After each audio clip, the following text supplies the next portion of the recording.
Welcome to tonight's Candidates Forum for the Congressional seat in the 13th District. My name is Joanna Garcia. I am co-president of Uptown Community Democrats, and I am joined by my co-president, Edwin Masada.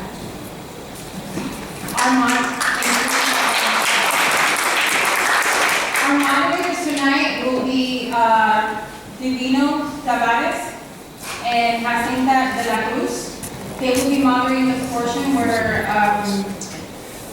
with the panelists, where we will ask them questions and then we'll explain the exact format for tonight.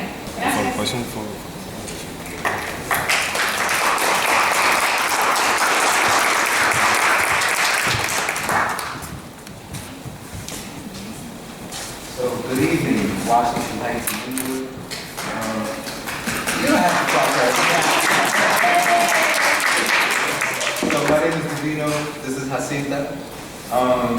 We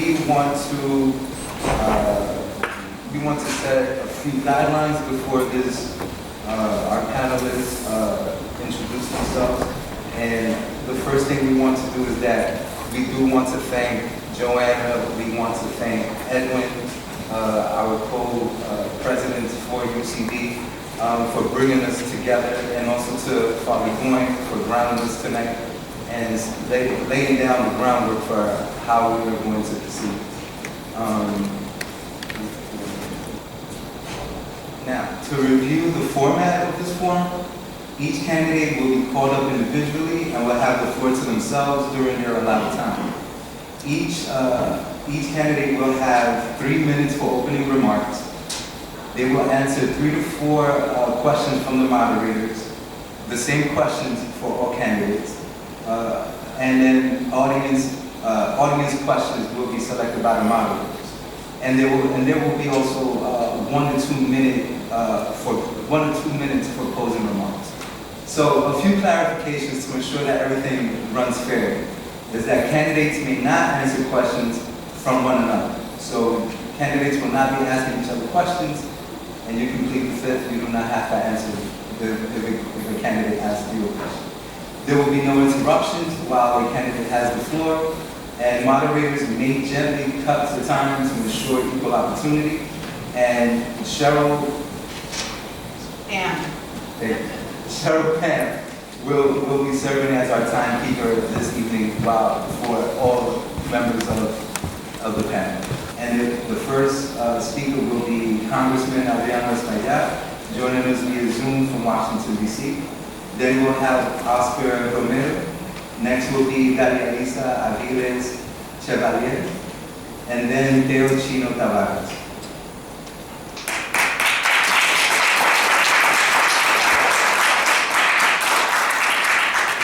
Thank you. Well, thank you for giving me the opportunity to speak to you. I would have loved to be there in person. However, we were voting just until very recently on the floor of the House of Representatives. Some of you may know I was raised in Washington Heights, Inwood. I'm an immigrant. I came from the Dominican Republic at the age of 9. I have been there all my life. My children were born there. In fact, my daughter took dance classes right there where you're holding the meeting, my now adult daughter. So it's been, Washington Heights has been my home for many, many years. I have deep roots there, and the neighborhood means extremely a lot to me, and as I'm sure it means a lot to all of you. I'm a fighter. I've been fighting for this district for a long time. I started fighting drugs during the crack wars in Washington Heights back in the 80s. I helped organize parents that later were able to successfully build schools in the neighborhood. 13 new schools were built back then. And now I'm a member of Congress. We've worked very hard on 3 major projects, 3 of the major projects that I work on. One of them is the 2nd Avenue subway, where we captured over $7 billion to connect Harlem and East Harlem and Northern Manhattan to the rest of the world. That will move over 150,000 people a day once it's built. And the 3rd phase proposes to connect it to the 1 train on 125th Street.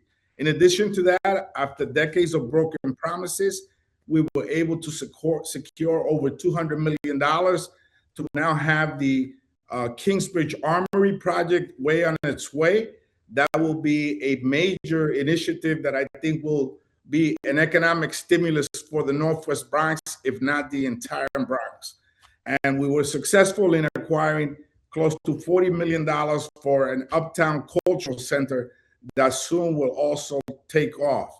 These are some of the most exciting projects that I worked on since being in office. I think they would revolutionize the neighborhoods that I represent, bring in jobs, also working with City College to train young people so that the jobs that are produced by 2nd Avenue Subway and the Kingsbridge Armory are also jobs that are held by local young people. So we've allocated close to $7 million for the Rangel Institute at City College to train these young people so they can get prevailing wage jobs in these new initiatives.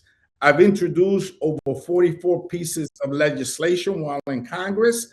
My office was able to provide services this past year for over 4,500 constituents, including 700 very complex.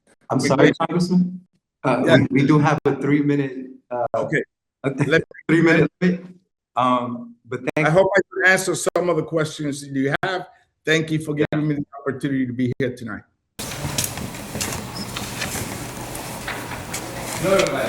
Hello, members of Uptown Community Democrats, Input Indivisible, and the Tioga Carver Democratic Club. My name is Oscar Romero. I live in East Harlem. I'm a proud Mexican American. I'm a youth educator. And for the last 7 years, I've also been your public servant in the city government. Throughout my career, my job has focused on building community coalitions to address local challenges. Here in Uptown, I work with members of Uptown United, NYMIC, Inwood Community Services, Catholic Charities, City College, tenant organizers, and many more, to protect tenant rights and prevent unlawful evictions. Together, we build workforce development programs and culturally competent mental health services for youth. At the Civic Engagement Commission, I work with hundreds of community-based organizations from across the city, managing multi-million-dollar budgets, and the lesson was always the same and clear. Our communities know our problems best, and when we fund them, change can happen. This campaign is not built on mere aspirations of what I can do for you if I win, but on the outcomes of the work that we have been doing together. I'm running for Congress to stand up to Trump's fascism and to fight for the rights that we are yet to achieve, such as universal healthcare, social housing, and free education. To achieve a country where children can go to school without having to worry about mass shootings, where we all can go to the doctor without having to think about those bills that we cannot afford to pay, where we can live in affordable and dignified housing. So when our communities improve, we get to enjoy the benefits instead of being displaced. I'm running to abolish ICE, to reform the entire immigration system, and to end mass incarceration. How many of you know somebody who saw a loved one walk out the door to never come back because of a shooting, an ICE abduction, or incarceration? I know what that's like because I'm a survivor of the U.S. war on drugs in Mexico. My father, like many others, was disappeared. Nothing can describe the pain of losing a loved one to impunity, the cruelty of being a kid with no time to mourn because you have to worry about how to put food at the table for those that you have not yet lost. Unfortunately, in New York City, way too many families know what that's like. Not because of foreign criminals, but because of our own racist government. A bipartisan failure that uses our money to fund forever worse Israel's genocide in Gaza and the bombing of Venezuela, where both Republicans and Democrats, like Representative Espaillat, ignore human rights when convenient to take money from corporations and lobbies. We must stop it. So I would like to close by asking you to support my campaign in building a future where we all can live with dignity. Thank you. Thank you to Oscar Romero. Now I will introduce Darializa Avila.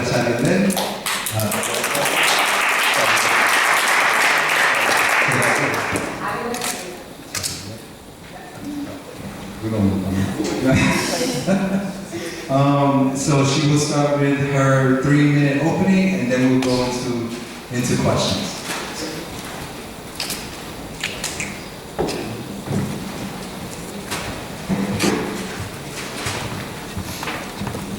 Thank you all so much for having me. I am deeply honored to have been invited and to have the opportunity to earn your support tonight.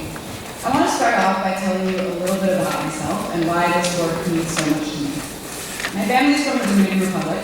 I was born here in the United States, but spent the first year and a half of my life in San Francisco, and half the vaccinations are approved. I came from a working class, or I come from a working class family. My mom was a single mom struggling to make ends meet, and my dad is a truck driver. His dad is a truck driver. My mom and I frequently visited her siblings here in New York, where she had support. So I've known since I was a little girl that New York was the only place I ever wanted to live. And the second I was old enough, I moved up here, and 14 years later, I'm still here. But when weighing whether to run, I thought of my maternal grandfather. He was part of the resistance in the Dominican Republic against Trujillo and Chevalier, US-backed dictators that stole his youth. My mom's childhood memories include many occasions where her dad would be forced into hiding for fear to avoid arrest or torture or worse. My grandfather sacrificed so much to fight against dictators that silenced journalists and students and terrorized the country. And for those of you from families with similar histories, you know that there are a lot of silences that come with this. But something that my family has said to me since we launched this campaign is if only he could see you for a day. We're now facing a similar moment here in the US. And that's why I'm running to fight fascism at scale. Because families like mine know what it feels like when the government disappears their loved ones. So many immigrants in the US are watching their loved ones get detained and deported to countries they don't even know. And we saw ICE murder Renee Good in cold blood simply because she cared for her immigrant neighbors. But this fight didn't start when we launched this campaign. In fact, I never thought that I would run for office. But I was recruited by the Justice Democrats because of my history as an organizer. In undergrad, I organized against Colombia's role in black displacement and for divestment from Israeli apartheid. And after graduation, I organized against police brutality and mass incarceration, and to release people from ICE detention. And during the ongoing genocide in Palestine, I helped organize mass civil disobedience actions across the city. The democratic establishment that has brought us to this moment is asleep at the wheel. Our community is the second poorest congressional district in the entire state. So why does it cost $4,000 for a 2-bedroom in Harlem or Washington Heights? My work often brings me into NYCHA buildings, and every time I ask myself, why are these buildings crumbling? In my campaign and in office, I will take a dime from AIPAC or corporate landlords. I will represent working people's values because I am a working person. I will fight to make sure we all have truly affordable housing, to end childhood poverty, to abolish ICE. And I will fight for all the working people of this district because we all deserve to lead dignified lives.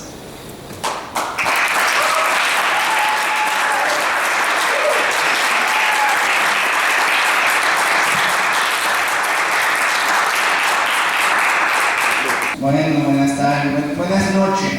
Good evening, everybody. Wow, hearing this debate both in Spanish and in English is pretty amazing, actually. I feel right at home in my tenant association meeting where we do that in dual language. Shows that New York is an international city. So I came with 30 pages like at the county committee, so we'll start talking about it. The program for running for Congress. I am a socialist. So socialists, we have a manifesto. And the manifesto, what we're going to do in Congress is there, 19 pages. The US we want, we call it. So all over the country, I'm teaching this manifesto as the leader of the socialist faction in the Democratic Party to everybody around the country to build a socialist faction in their county and in their legislative area all over the United States. Because if you don't do that, I'll be here alone, representing District 13 in Washington, D.C. I won't be able to do much, like Adriano, let's be clear. Alone you cannot do much. You need to be part of a team. And my team is social democracy. It's something that Michael Harrington explained. You go back to 1984, and he explained that we needed a party, not something nebulous like we have today. We have to party in New York because the New York Constitution says it. Article 2 of the New York Constitution say the two parties that comes first every time are the ones who decide who are the candidates, they will count the ballot for you too. No, and they will do everything. So there is no chance that we can change the United States if we don't work in the Democratic Party. And that's my problem with DSA, because Democratic Socialists of America want to work outside, but not inside. So Albert Camus, a French philosopher, has said, you can do everything right, but still lose. So I'm doing the reverse. The Democrats are doing everything right. The Blue Dog Democrat, or the new Democrat wing, third way in Congress are doing everything right. But they're losing the war. Because in 2007, I never imagined that the Democratic Socialist mayor would be mayor of New York openly. Thinking was DSA, but he never said it was DSA. Never was DSA. He got elected, but never said he was a socialist. So I am a socialist. I'm running on the Social Democrat agenda, and you can find that agenda on my website, socialist.us, right there, for every socialist around the United States who wants to be part. Now I'm going to talk about the district. I have 7 seconds, so I'll give up. And the first question that we want to ask is, what do you think would be the most effective strategy to oppose any targeting of our district by federal forces such as ICE? As we've seen in Minneapolis, Los Angeles, Chicago, and elsewhere, what would you do personally in that event as a candidate or as a member of Congress? Yes, I myself have been, this past week, I visited Minneapolis, Minnesota, as well as I visited Chicago, Illinois, to hear from the immigrants there myself, along with 29 other colleagues. We were there in Minnesota. One of the proposals that we developed in Chicago was a 10-point. So there are points that I proposed for community action. Today we had a Congressional Hispanic Caucus meeting, which I chair, with former Secretary Mayorkas, trying to get new ideas on a comprehensive bill that we're submitting next week to dismantle ICE. There are comprehensive pieces of legislation that are coming from different members of the Congressional Hispanic Caucus representing different states across the country. But I commend many of you, because I know many of you have been visiting small businesses and educating the public, as my office has done throughout this whole ordeal. The most important effort is for us to dismantle what has become a very violent and aggressive agency in ICE that not only assaults immigrants, but has murdered immigrants. And we feel very strongly that this agency should be dismantled. Today, I voted against the DHS funding bill that proposes to fuel additional dollars to this agency. And I will continue to vote against any funding efforts that will that chooses to give additional dollars to ICE. So I hope that you continue to work with my office in helping local immigrants across the district. Thank you for your answer.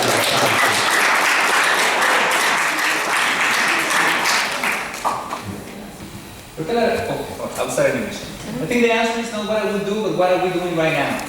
For congressmen, what they should be doing is legislation. Of course they should be fighting in legislation. Of course they should be trying to dismantle ICE. Of course they should be trying to undo the legacy of a racist immigration system, which, let me remind us, was designed by the same people that designed the Jim Crow laws. So we have to undo that system that continues to criminalize migration. We're hearing about a lot of the ICE detention. about what is happening with everybody that is getting sent to prison for sentences of 5 to 10 years with the only crime of existing. Now, we cannot only fight on the courts on a defensive stance. We also need to come together as communities and organize ourselves in 2 ways. We have to do preventative work, and we also have to do emergency response services. And one of the fundamental things in preventative work is if you know somebody who is undocumented, who may be at risk, they need to get their documents, they need to get a case, they need to get everything ready so that they can defend themselves, because their due legal process is going to be denied. That's what we know. Everybody needs to know their rights, but you have to be ready to enfront a bunch of ICE agents that might trample around. Then the other thing is an emergency response for how do you support families once somebody has been kidnapped. There's a lot of organizations that claim that our legal services available. When you actually make the applications, it's not easy to get a lawyer assigned to you. The lawyer gets assigned to you, but this administration is convinced and trying to find ways to make it even harder, even for people who are trained lawyers. So now they have to learn new laws, learn new strategies, and it is not easy. So you need to have ways to connect families that are literally suffering, trying to connect and have resources to pay the rent with legal services in a system that is hard to navigate, and that's where our community needs to come together. Whether it is mental health services for the kids that are crying, whether it is services around housing. How do you pay the rent when the people who make the money has been kidnapped? How do you provide food services? Where our food stamps are under attack. And finally, how do you connect? How do you connect so that everybody can help each other? Now I'll pass it on. Thank you. I mean, I think the simplest and most straightforward and most comprehensive answer is abolishing ICE. And any person who cannot say those 2 words should have to.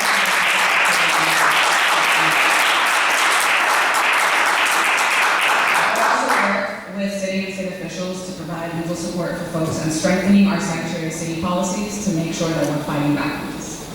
And the other part of this is ensuring that we're holding the administration accountable. That includes impeachment, that includes using the power of Congress to legislate policy to prevent institutions like ICE from ever existing again.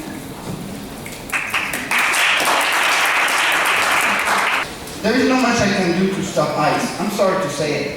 The one who can stop ICE is the NYPD. It's Zoran NYPD that can stop ICE. Do we need to abolish ICE? Absolutely. I will say, I will do everything I can. But if I'm alone, the Republican are going to say, hey, we need ICE, we need La Media. And that's not something new, because the stuff that Oscar was talking, that's what happened in Mexico. Back in 1980 in California with Governor Wilson, who said, hey, we're going to have the worst immigration policy against the border in Tijuana. And that is not something new. So as legislator, I can only legislate. I will say the same thing as everybody else. I will be as successful as Espaillat. So that's what we can expect from me. But I still will fight to get it out of the street. And it will be for Zoran to work his way and work his NYPD, and the Sheriff Miranda to work his sheriff and get everybody out. That's the story. The next question that we want to ask you is, Washington Heights and Linwood has experienced real divisions along ethnic and cultural lines, at times pitting communities against one another in political and land use debates. What role do you believe elected officials have played, positively or negatively, in those dynamics? And what would you do concretely to govern in a way that builds shared power rather than competition among communities? Of course, my office is an office that tries to address the needs of the entire district. That is why we have a flagship office in Harlem. We established an office in Washington Heights, and we have a presence as well in the Bronx part of the district. The district is very diverse. While we may have differences of opinion on some issues, I think it is important that we as a community come together to address the critical issues that I think will define the future of our community. And we can do that by working together and not necessarily by blaming each other or pointing fingers at each other. We welcome new neighbors that come into the district, At the same time, we should be respectful of some of the folks that have been there throughout years and have established leadership in schools, in business, in community. There should be an ecosystem that allows for new people to express themselves and bring new ideas. And the only way we're going to build these bridges and avoid division is really by working together. And there are some issues that we could really work together on, both east of Broadway and west of Broadway. I think immigration is one of them. And I've seen how many of the residents of the neighborhood have gone out and knocked on doors and visited small businesses to ensure that they're educated on their rights. So these are positive steps in the right direction. I recognize that we need to do better in that arena, and I'm willing to work with all of you to reach that goal. Thank you, Congressman. Thank you. I mean, the first thing that your congressman should do, that everybody in a public office should do, is to acknowledge the history of segregation, racism, and inequality that underpins everything in our district. You have to acknowledge that. When we think about how we see that our country and this district was founded, you can still see the legacy of redlining and segregation everywhere. In our schools, in our hospitals, in our universities, in our public officials, in the makeup for public servants, in the people that have the high-paying jobs. So of course there's frustrations, of course there's division. But what we have right now is a situation where that is not even acknowledged. Because then what we are hearing is, well, I mean, we all have to come and work together. Yeah, what about reparations? Yeah, what about addressing the painful history of racism in the Dominican Republic, that to be very fair and open, it is not only towards others, it is also towards oneself. How do we unlearn all this racism we have been taught? And a congressman and a public servant and every single one of us as community leaders need to be taking part of this to build community power. Because the only one who benefits from this is the white supremacist model, the white supremacist narrative that both to power in Washington and historically has shaped our Latin American countries.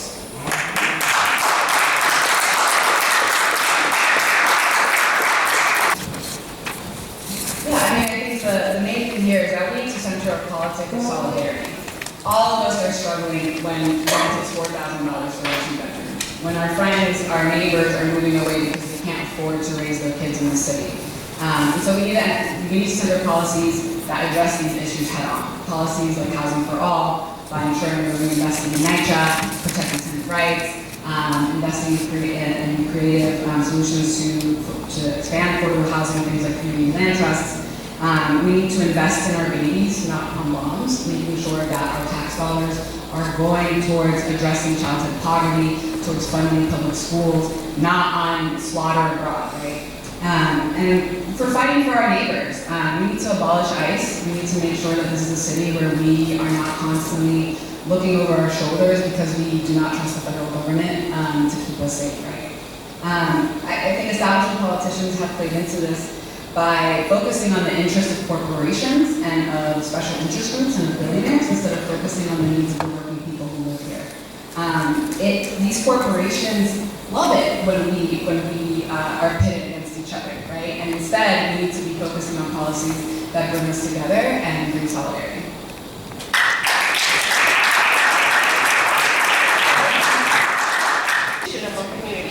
Well, are we remembering what happened in 2006, when the district was divided between the racial line between the election from Congress, where it was the most vicious racial election I ever witnessed in my life here, where Dominicans were fighting against Black Americans from Harlem, and they were calling each other's name. That was like incredible. So, what I will do, I am a multicultural guy. My grandfather was one of the 7 founders, the Japanese founder of Congress of Racial Equality. He knew, as a founder of CORE, that they needed to bring Black, white, and one Asian down. My grandfather. So that is what we need to do here. We are the land of the salsa. We are the land of the jazz. We are the land of rap. So all this culture need to mix back together and they need to jam. And I will make sure that the fund from Washington will come here to jam and bring back culture in a way that is inclusive. So anyway, that's what I will do as legislator. And the final question will be, large PACs and industry-backed groups like APAC and Red New York are known to have outsized influence in Congress. Do you accept their support? If so, how do you maintain independence, and where do you draw the line between influence and accountability?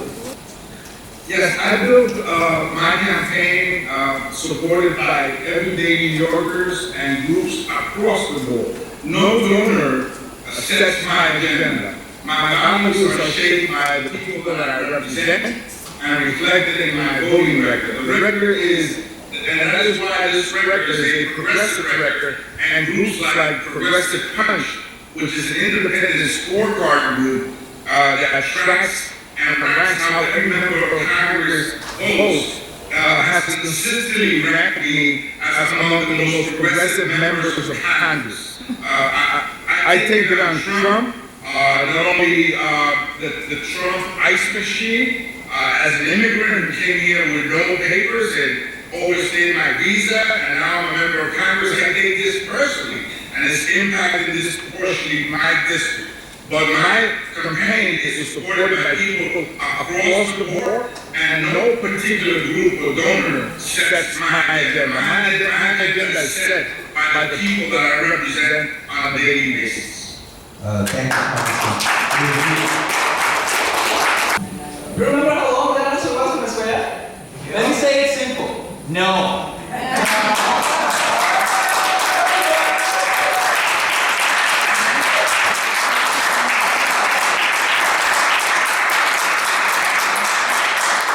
En español, no.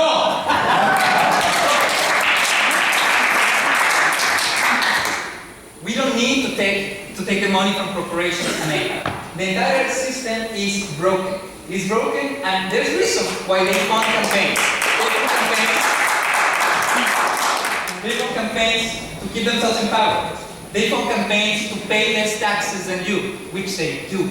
They fund campaigns to enrich themselves, to have the politicians that will do the bidding, that will have to answer the way that Representative Espaillat answered, because at the end of the day, they own the checks. You know how much money he gets from them? And we have to talk about electoral reform not only when it comes to lobbying and large corporations, but in how inaccessible it is to run for office. It is a shame that you have so few of us. Why is it that you always have to choose between so few options? Let me tell you why. Because it's not designed for you to run. It is not designed for people like us to run for office. You have to pay the consultants, you have to pay the compliance, you have to pay the legal fees. Well, let me tell you something. This campaign I'm running is to prove that you don't need that and you can run a decent campaign that represents people.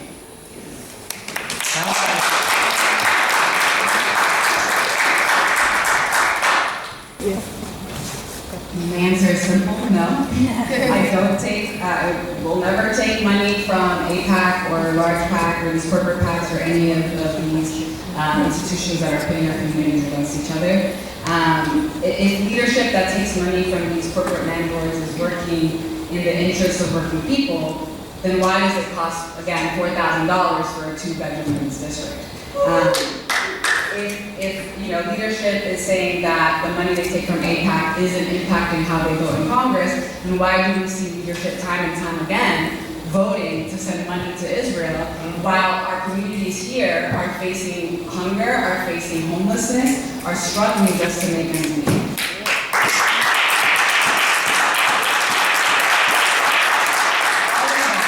All of that while support for Israel and its genocide are at an all-time low. You want that? Oh yeah, I know that one. I am a socialist. I know, that's why. I am a socialist. If APAC wants to give me money, go ahead, fund my campaign. However, don't expect that I will be docile and docile to whatever you want. I will bite the hand that feeds me. I am a socialist. So forget about it. So, now, I am a socialist international. That means over there in Israel and in Palestine, we have the Fatah. We have Meretz, who are two parties from the left. We need to do whatever we can to tell the Palestinian and the Israeli in New York to go vote for the left over there. Because if they vote for the left here, they expect us to do everything, and over there they still have Bibi Netanyahu, the fascist.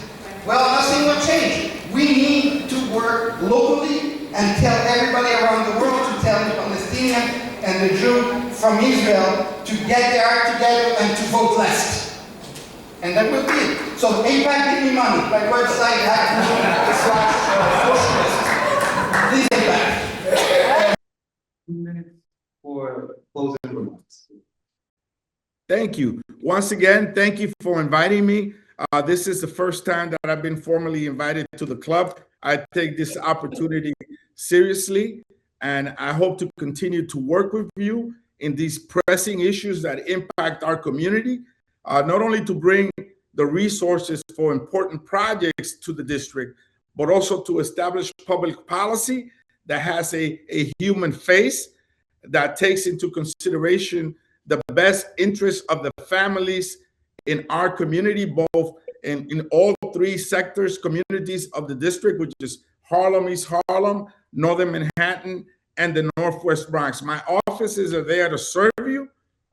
We served over 4,500 people this past year, and we'll continue to serve the constituencies that live in those neighborhoods. Thank you so much for being part of this process. I value this strongly. I think this is democracy at its very best, and I wish you all a very good time. Well, thank you for being here.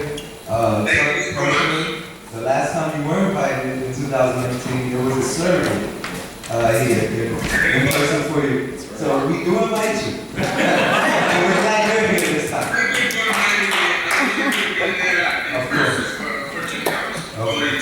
Of course. Thank you for all that you do.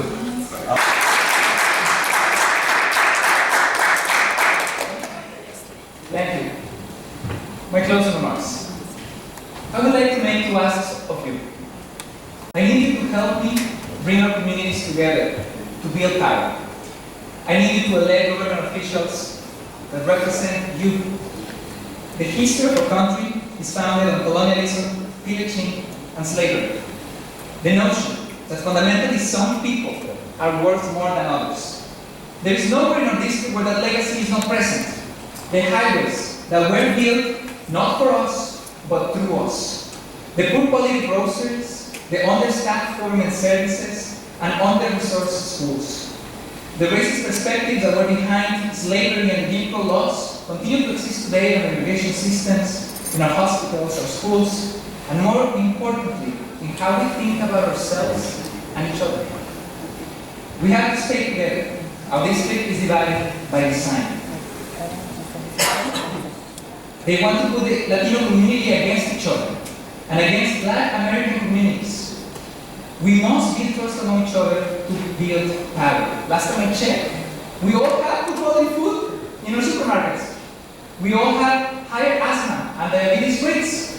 Our seniors have few retirement savings and live paycheck to paycheck. And it is our children that will carry the burden of student debt. So I want you to vote. Because yes, we can have social housing, universal healthcare, and free education. I want you to support my campaign. Thank you.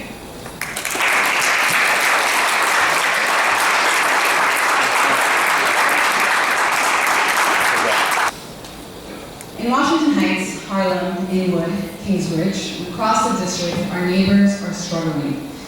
We know what the answer to these struggles are because this district has a long history of advocating for them.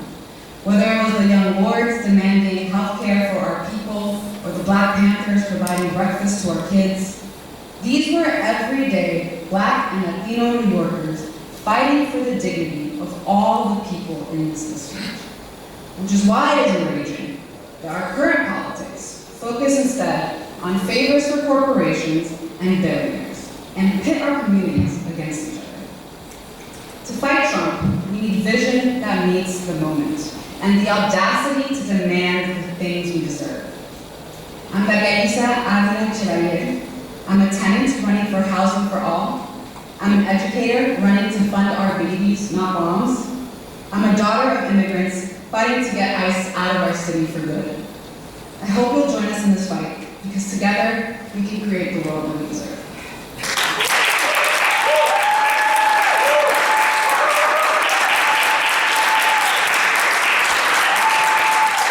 My closing statement. This is not yet the time we vote. This is the time when we come to you asking to go knock on the door for us to put us on the ballot. So that's what I want Uptown Community and Tioga to carry my name on your petition, to have a chance to take this speech down to the community out there where they're going to be giving a run to Adriano, and we can debate really between a social democratic way of seeing our vision, Adriano, we don't know what it is, and Darializa USA, and Oscar, we still need to figure out where I can put your label. I'll come up with something, don't worry. So, thank you very much for having all of us. I hope that other clubs throughout the district will call upon us to come and convince you we need to be all on the ballot. That's what Penny told us to do. So we will work hard to get a lot of new people on the ballot on different positions. So that's my closing statement. If you want to learn about socialism, come on Times Square on February 22nd, 2 days before petitioning, where I'm inviting every candidate from New York City to discuss socialism and how to petition to get on the ballot. So that is what I'm doing, and that's it.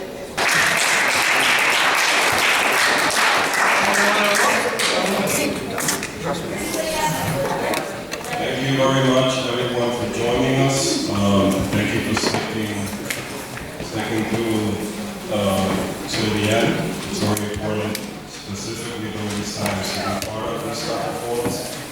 As a community, especially in this very delicate moment, we should be listening to the candidates who want to represent us in Congress and make sure that when we dispose our vote, we're well informed as to where they stand. So again, thank you very much for joining us. Special plug, if you felt that the questions that the moderators asked the candidates, there were 3 or 4 questions, if you felt that those questions reflected your values when it came to democracy and civic engagement, please look us up, Uptown Community Democrats, and consider joining us, because that reflects our values and the work that we want to do in engaging voters and New Yorkers, whether you're registered or not. You're part of the solution in this community and in this democracy. I will also add that when it comes to, this was a congressional, we will have a forum for state, for candidates that are running for state office, and that is going to be virtual. Like you, if it's cold, you get to be home. But look us up again, Uptown Community Democrats, sign up to be part of that virtual meeting. That will be January 27th. If you want to keep up with what we're doing, Uptown Community Democrats, Google us, get on the website, sign up. We also have Instagram, and to all of you, a very good night. Thank you.